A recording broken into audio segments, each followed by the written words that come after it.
Doctor जे मगदूम इंजिनिअरिंगला कबड्डी स्पर्धेत अजिंक्यपद.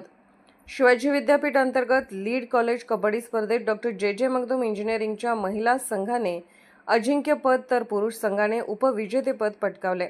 सदर स्पर्धेचे आयोजन लीड कॉलेज अंतर्गत वारणानगर येथे करण्यात आले होते. स्पर्धेत मुलींचे व मुलांचे क्रमशः 6 व 9 संघ सहभागी झाले होते. मुलींच्या गटात चुरशीच्या लढती झाल्या. स्पर्धेत अंतिम लढतीमध्ये तात्यासाहेब कोरे इंजिनिअरिंग कॉलेज वरती मात करून मगदूम इंजिनिअरिंगच्या महिला संघाने कुमारी मनाली पास्ते हिच्या नेतृत्वाखाली अजिंक्यपद पटकावले, तर मुलांच्या कबड्डी संघामध्ये कुमार प्रज्वल गस्तेच्या नेतृत्वाखाली उपविजेतेपद पटकावले. विजेत्या संघांना महाविद्यालयाचे शारीरिक शिक्षण संचालक प्राध्यापक नवनाथ पुजारी यांचे मार्गदर्शन लाभले. ट्रस्टचे chairman doctor Vijay Magdum, campus director doctor Sunil Admote, प्राचार्य doctor Gopal Mulgund, dean students प्राध्यापक पी पाटील यांनी विजेत्या संघाचे अभिनंदन करून भावी वाटचालीस शुभेच्छा दिल्या.